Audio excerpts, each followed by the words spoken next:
The 41 children in this case, who cannot be named by court order, were very young and pre-verbal at the time of these allegations, with most attending Hyde and Seek for up to 50 hours a week.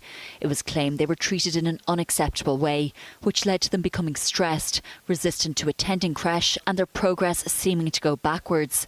They were hungry when they came home due to the poor quality of food, and parents were left wondering what was wrong.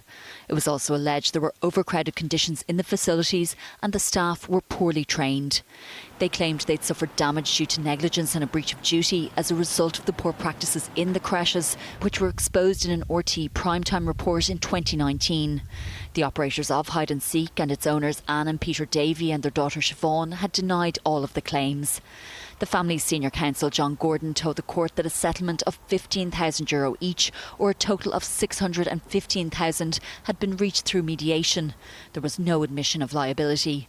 He said an independent report reached damning conclusions about the standards of the creches at the time, adding that each child was psychologically assessed, and it was concluded that while it was extremely traumatic for them, because they're young, they're sufficiently resilient to get over it and are expected to make a full recovery.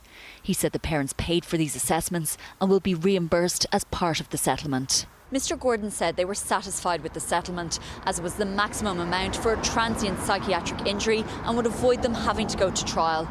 But he said while the settlement was for the children, the parents had suffered enormously, as many of them felt guilty that their children were in a creche that wasn't providing the services it should have been, and many are still distressed about this.